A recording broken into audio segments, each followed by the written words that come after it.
Welcome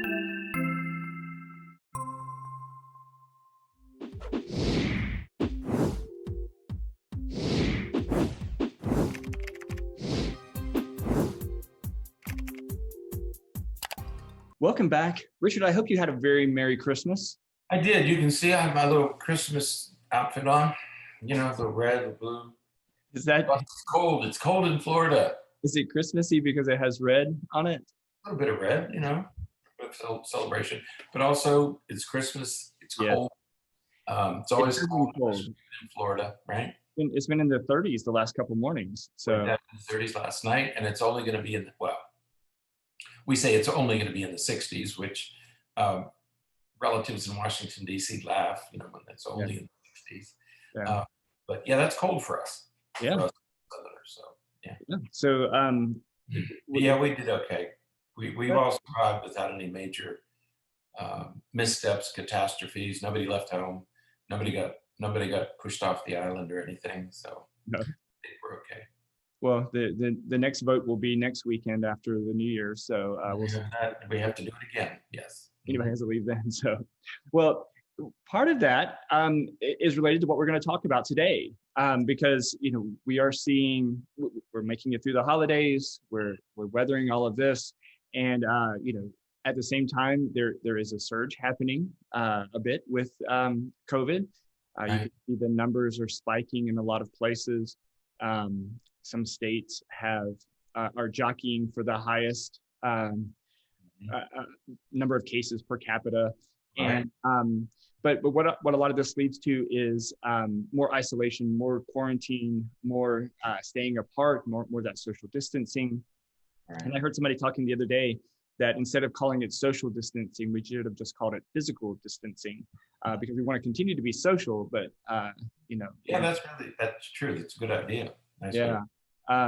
But what we're going to talk about today is some of the loneliness and all that comes from the isolation, because loneliness is an incredibly difficult and strongly affecting situation.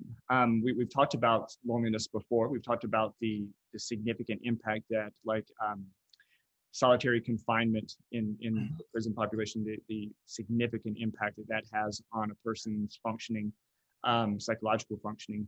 And so the quarantine and the continued physical separation and isolation manifest that in many, many more of us than usual. And for many of us, the holidays are a time when we're a little bit more lonely than other anyways. So, and remember, you can be lonely even when there's other people around. Yeah. One of the things this pandemic taught us is how important it is for us to be close to each other. Right. Not only family, but just to be able to go out and be with people. You know, we go to in fact, we call it agoraphobia. We go to the marketplace just because that's where people are. You know, we get out and mingle with people. And it becomes acute. We become even more acutely aware of that during the holidays, especially Thanksgiving and Christmas, which most of us associate with gatherings, social gatherings with family and friends.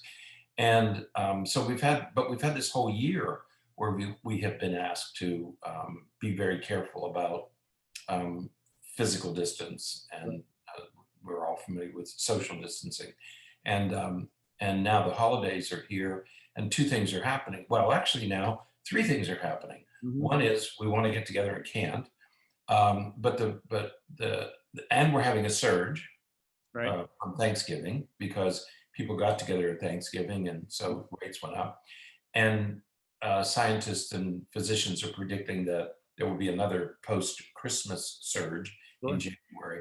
But another thing that you may want to keep an eye on is that in the 1918 epidemic, it started in 1917, but in 1918, 1919, the virus mutated.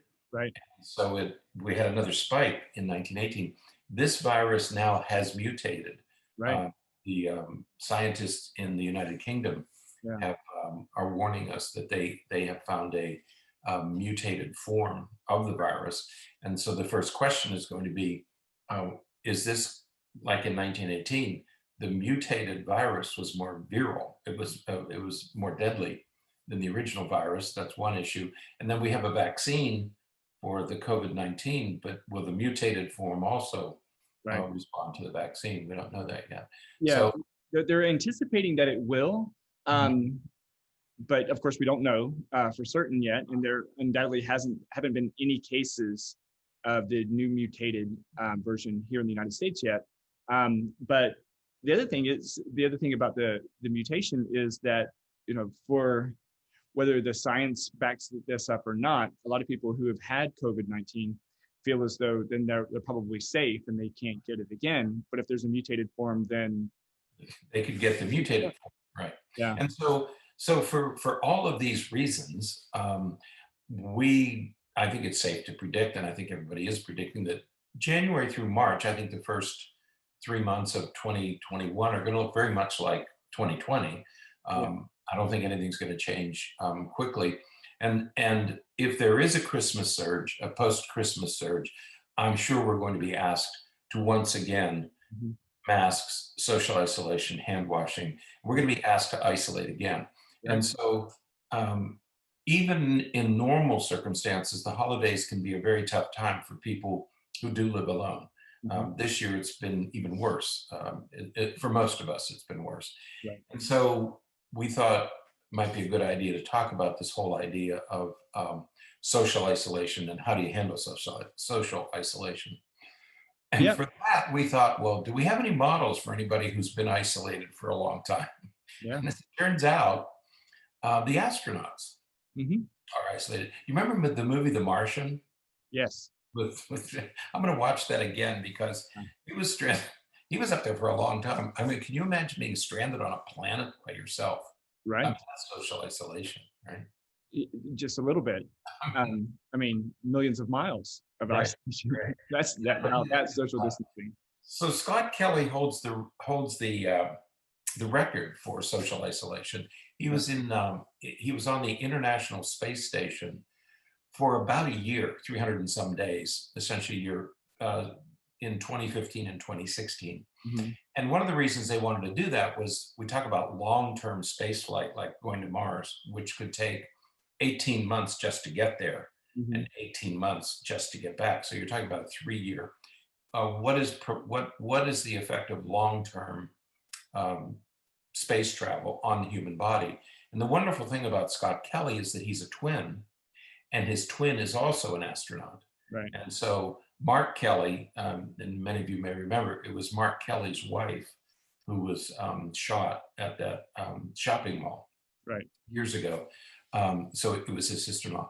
And so what they did is Scott Kelly went up into the space station for a year, and they did comparisons between him and his twin brother. So you have genetically identical species, if you will, and you could test one and then use the other as a control. But he spent a year in the space station. So he was 200 miles away. That's just, again, a social distance, not as far as Mars, but certainly a distance. And he was with 3 other individuals, but they were still all isolated. So it's a good I think model for us to use to say, okay, how do you manage this for this long? Right. Absolutely. And so we put a link in the show notes about that, year that he spent in space, and because of clearly that, garners a lot of attention and a lot of focus because of exactly what you're talking about. And he talks about, being able to cope, not just physically, but of course psychologically, and how to handle that.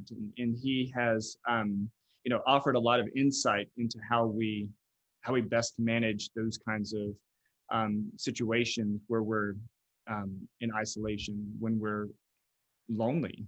And again, I think it's important to say that you can be lonely even if you're not isolated. Right. You can be lonely even if there's people all around you. If you don't feel connected, if you don't really feel that connection to anyone else, even if there's dozens of people around you, you can still feel very lonely. Right. And he acknowledges that it's difficult being isolated like that. Yeah. And he said that even though astronauts are trained to handle long periods of isolation, I mean, Mhm. it's part of their training. And he was with two other cosmonauts, Russian cosmonauts.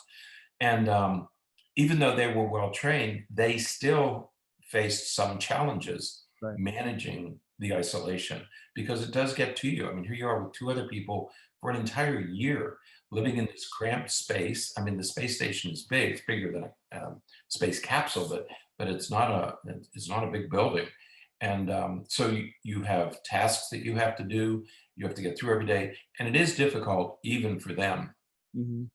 And even though they had the training, so so we do have this model of what it takes to remain emotionally healthy, even in the face of long-term isolation. Yeah. And And he offers some strategies. mhm, Um, in a second article that we have posted in the show notes, he talks about 12 things. He offers 12 things to sort of fend off some of the effects of isolation and right, loneliness. And they're pretty good things. right. And he talks about one of the things that I think is a key idea here, and I think applies to us going through the isolation of the pandemic, is he said what helps him, both the isolation in space and the isolation we're experiencing now, is he said, is knowing what I have control over and what I don't have control over. Separate those two things, but also putting your time and energy into what you can control. And I think that's good advice, is that there are just some things we can't control. We can't control the surge. I mean, Right. if the surge is going to happen, it's going to happen. We can't control the mutation, but there are things that we can control. We may be told we have to be isolated. We don't lock down in our country the way they do in other countries. My brother lives in Germany. They're really locked down right now. I mean, it's a very, very significant change from their daily routine. Mhm. They are really forced to stay within their family and within their homes. We don't do that here, but we're still so there's much that we can't control, but what we have to focus on is what we do have some control over. Mhm. Okay. And Absolutely.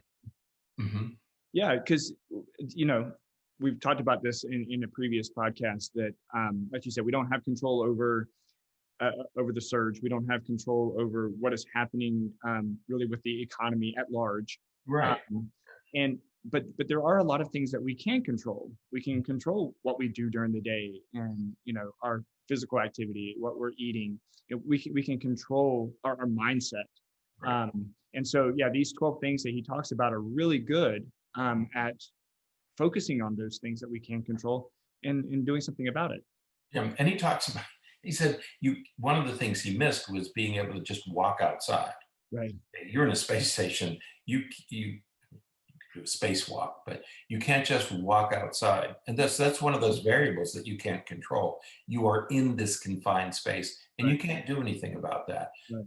You can focus on the tasks you have to perform every day. Right. And living on the space station are things you have to do. And so that was the first thing he learned. And so he's passing these things on. And he's passing them on in a very interesting way. Apparently, the AARP, American Association of Retired Persons, and United Healthcare, and they have formed, their two foundations formed together.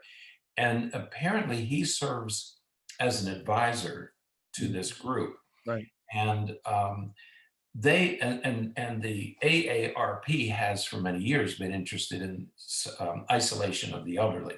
Mhm. People who live alone because of their age, their kids are grown, or particularly if one of the spouses has died and then you're left alone Mhm. in old age.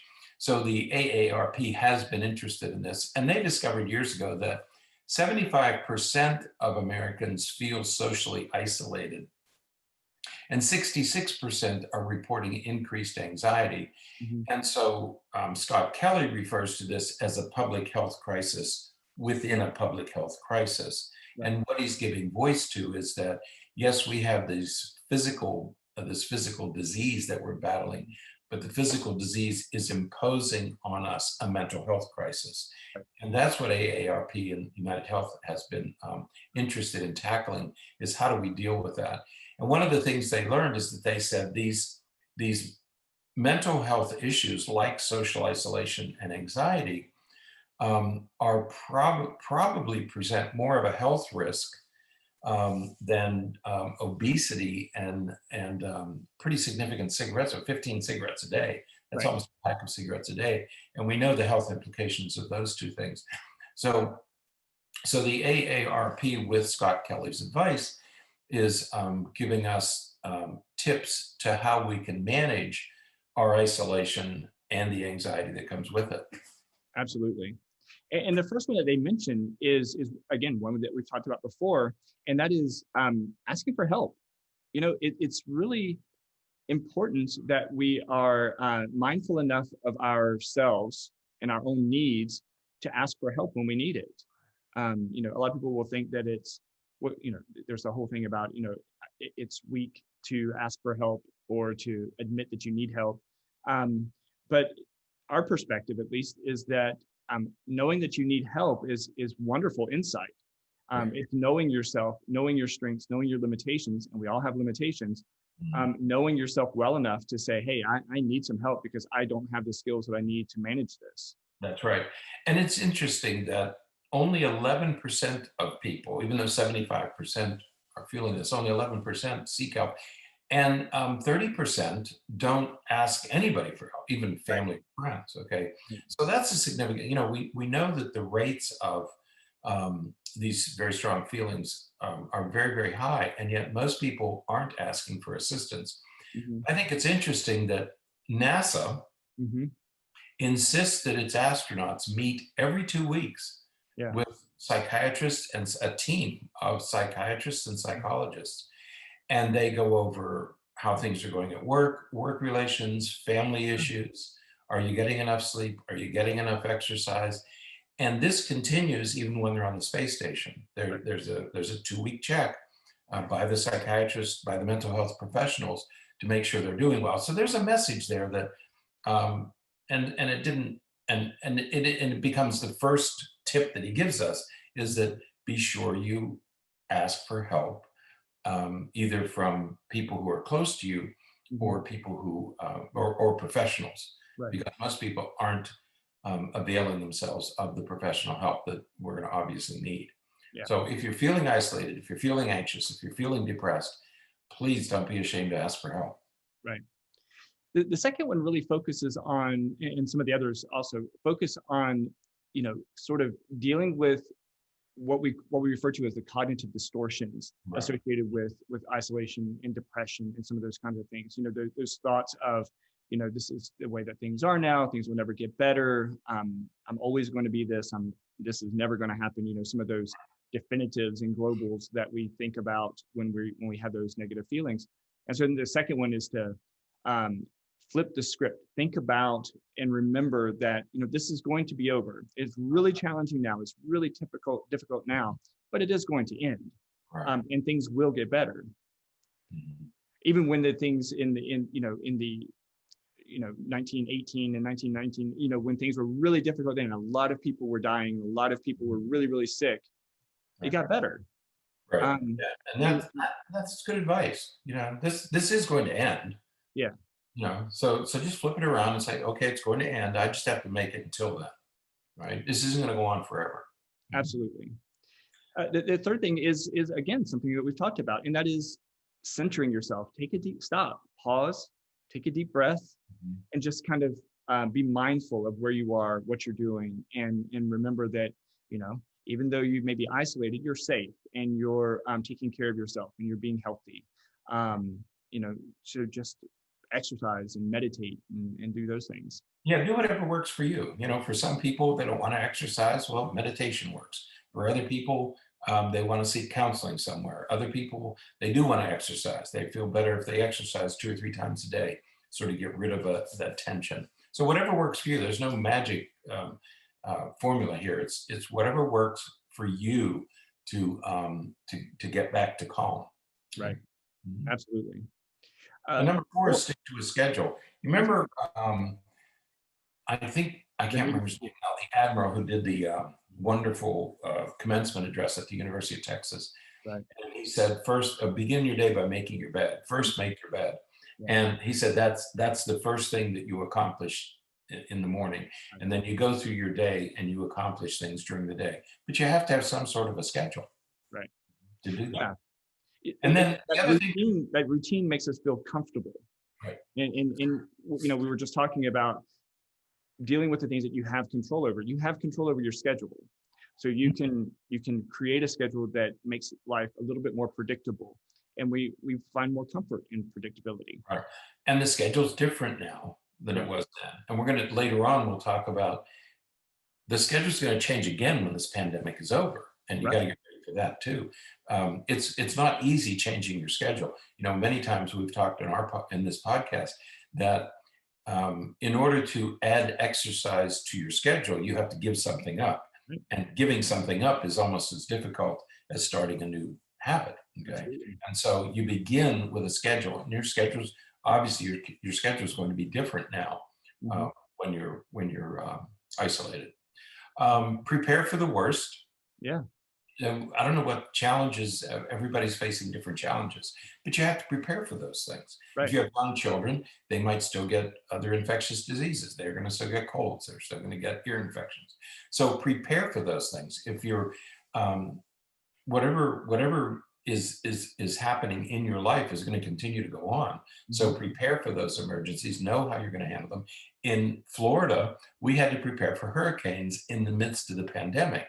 Right. So the best way to deal with the possibility of a devastating hurricane, just make sure you're prepared for it. Right. Yeah. And being prepared is just always the mindful thing to do. Not panic and not, become obsessive, or, you don't have to build a bunker with, 3 years worth of bottled water and all that kind of stuff in there.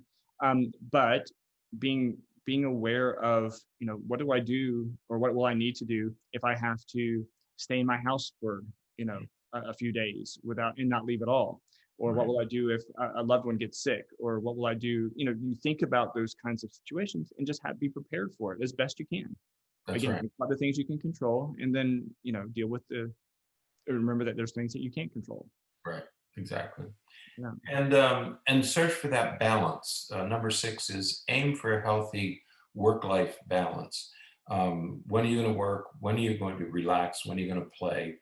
What about your sleep schedule? And again, this is about scheduling. This goes back to number 4. You have to come up with a schedule that includes all those things. You and I are not good at balance. We've acknowledged that a few times. If you tend to work long hours, take a look at your schedule, make sure you're putting those other things into your schedule that will keep you healthy. Absolutely. Um, And I like number 7, and that's get a new hobby, learn something new. Because I think that's really, if you listen to other podcasts and you listen to other people's stories, you learn that a lot of people are doing that during the pandemic, which I think is fantastic. They're learning new things, they're trying new things, and yes, they're all things that you have to do at home, or things that you can do on your own. But they're great things to be learning, and so that stimulation is really powerful. Right. My brother learned how to make sourdough bread during this pandemic. He's had plenty of time and was able to get a starter from somewhere. Yeah. And again, he's learned a new skill, and he feels good about that. So yeah, learn something new. It's good for everybody at every age. Learn something new. Yeah. Number 8 is stay connected to loved ones. Yeah. Yeah. Stay connected to loved ones. I know that members of my family, some live alone. And so we try to stay in touch with each other on a regular basis. Others are going through some difficulties, so we try to stay in touch with them for the same reason. Absolutely. Yeah. And it's not always easy, but, and there's some loved ones that you would rather have more contact with than others. And that's fine. There's nothing wrong with that. Okay. It's also a good time to maybe mend some fences, that have been broken over the years. So whatever it takes for you to manage this isolation. Mhm. Right, right. And number 9 is to keep a journal. Mhm. And this is this is some really interesting thoughts of, keeping a journal of what you're experiencing. Right. At some point in the future, we're going to wonder what it was like. People will wonder what it was like to live through this, because Mhm. just as we wonder what it was like to live through the 1918 pandemic, Right. what people, 75, 100 years from now are going to wonder what it was like to go through this pandemic. And Right. so keeping journals and taking notes about that will be very helpful. Yeah. Um, but it's also good for you to process what you're experiencing. It's one thing to think about what you're experiencing. It's another thing to talk about what you're experiencing, but putting it on paper, writing it is a completely different process. Right. That's when you're really thinking, how do I put these feelings into words? Right. Mhm. Yeah, That's I would love to read, if you could think about 50 years from now, when your children are grandparents, they themselves will be grandparents. And they're trying to explain to their children what 2020 and 2021 looked like and yeah, felt like and what they had to do. It'd be a fascinating story. And to collect all these stories and put them all together. I would love to know what my grandparents experienced during the night. They must have been terrified because there was no vaccine, there was no treatment. And if you got it, it was essentially a death sentence. So how did they survive it? How did they socially isolate? yeah, What were their masks like? You see pictures of them. What was it like wearing those masks? And I'd love to be able to hear those stories. They can no longer tell the stories, of course, because they're gone, but if they had written them down, it'd be fascinating reading right now. right, So someday this is going to be fascinating reading. absolutely. And number 10, communicate. Right. Hmm. Yeah, I like this one because I'm imagining the astronauts, again, these are well-trained professionals, but they must have had a way to tell each other that something you're doing is making me angry. right, Because you can't let these things build up over time, and you can't get into a fight on the space station. And so you have to be able to get this stuff off your chest. Otherwise, they're going to grow into larger issues, and those big issues are going to be difficult to manage when you're forced to be together in a confined space. There are people who had started the divorce process before the pandemic hit. mhm, What a challenge that is. How do you manage that? Um, and so get this stuff off your chest. And one of the things that Scott Kelly said is you can turn it around in a way that is a little bit positive and a little less offensive by saying to a person, am I doing something that's bothering you? Because I get the feeling that you're upset about something. mhm. So you turn it on take a look at your own behavior. But yeah, get it off your chest. Don't let it accumulate, because everything's going to be magnified Right, when you're socially isolated. absolutely, absolutely. And number 11 is another one that I really like, and that is take the reentry, take your return into the social world at your own pace. Right. A lot of this is akin to PTSD, post-traumatic stress disorder. Mhm. I can certainly, I was at the grocery store the other day. I try to make very short, like 5-10 minute trips and just run in, pick up a few things that I need and come back home. And I remember going in the other day and there were people in there that didn't have masks on.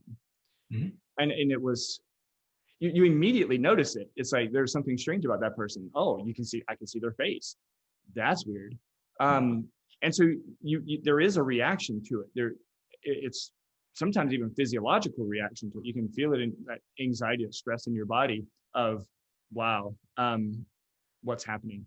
Yeah, So, we're all gonna have a little PTSD when this is over with. And I'm sure you're a big movie fan, so you've watched movies. And even when you watch a movie and you see people sit down for dinner, they're hugging and sitting, and you go, whoa, you can't, even in a movie, you can't, mhm, let alone in real life. If you, like you say, you go into a grocery store and you see a person without a mask and you get this reaction, mhm, that they're not social distancing. yeah, Um, a station leader down in Antarctica, and that's another place where people get isolated because you can't fly in during the wintertime. And so they have to stay for months, and there's a certain amount of social isolation. And one of those station leaders has written about dealing with the surprising rocky road back to normal. So please keep in mind that the virus, yes, this is difficult. Yes, the pandemic is going to end. And yes, you need to anticipate that getting back to whatever normal is also going to be challenging. Right. So it's going to end, but when it ends, we're still going to be challenged by some things. We don't know exactly what they are yet, but there are going to be challenges getting back to whatever the new normal happens to be. Absolutely. And that takes us to the last point, and that is to remember that we're all in this together. We tend to become very, when we're isolated, when we're lonely, we become very egocentric. We just think about ourselves, and we think we're the only ones going through this. We're the only ones experiencing this. Nobody else can be. Right. Especially when you do watch movies or different things on television and you see other people are together, and it just feels like out there life is normal. In here, life is very different. And but it's not. It's the same for everyone. Yes, there are some reckless people out there who are still having parties and still getting together in ways that probably aren't as safe as they could be. But we're all going through this together, and we're all going to get through this together, whether we like it or not. And Right. so it's important that we keep that in mind, because we're going to need that collective mission of we're going to get better, we're going to get through this, and we can do it together. Right. And it's true that some people have sacrificed much more than others. I mean, we know that, okay? As we always say, everybody's going through this a little differently. And you can't control what other people are doing. If other people decide not to wear masks, if other people decide to have parties, we can't do anything about that. And getting angry about it isn't going to help you at all. You decide, as Scott Kelly advised, decide what you can control and do the best job you can with what you can control. Absolutely.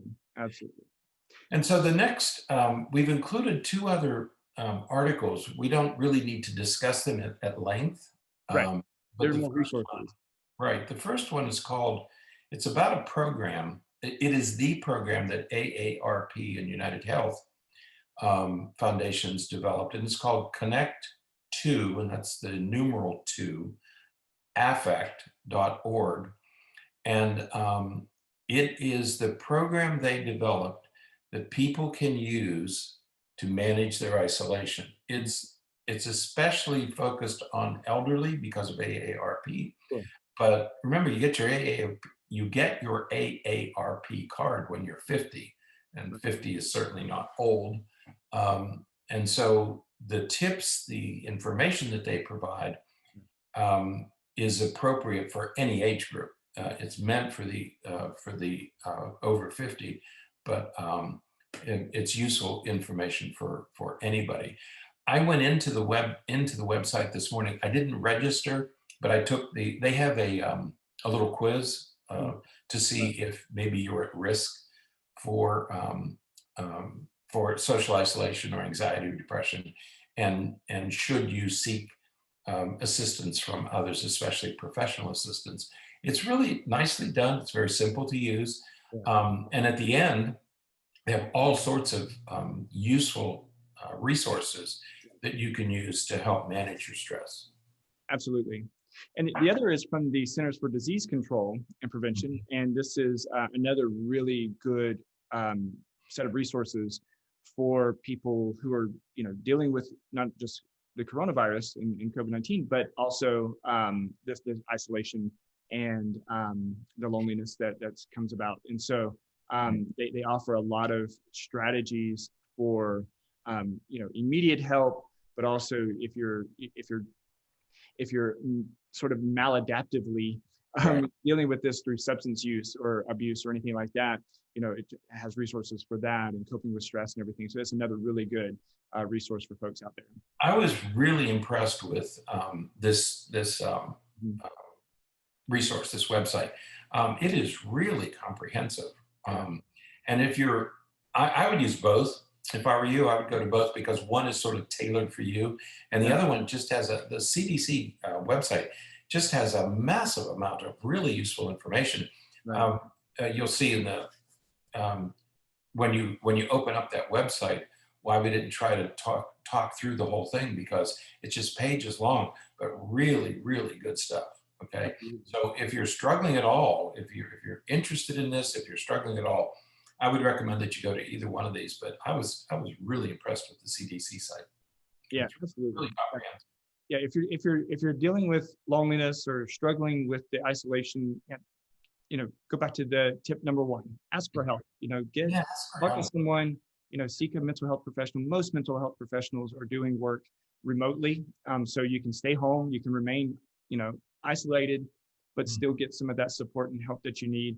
Don't go at it alone if you're struggling. Get that help, and there are plenty of us out here willing and eager and trying and wanting to help. So it's true. I'm going to support that completely. Yeah. You don't try to do this alone.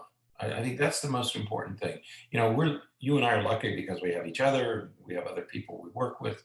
But don't try to do this by yourself. That's the mistake I think that people are making, is that they try to get through. We have many more months of this yet. So this is not going to end soon. So please ask for help. Like he said, like Scott Kelly said, don't be ashamed to ask for help. The astronauts get it every 2 weeks, whether they want it or not. Absolutely. So, all right. Well, that is it for today. Until next time. Next time will be New Year. That's what I was thinking about. The next time we talk to you, it will be 2021. Yeah, it will. Wow. Okay. I wonder if you'll look different. Maybe. Who knows? Part of it will look different. I think the second half of 2021 will look different than the first half of 2021. Absolutely. But be safe. Be safe. Most of all, be safe. Absolutely. So until next time, stay happy, stay healthy, and forget to be afraid.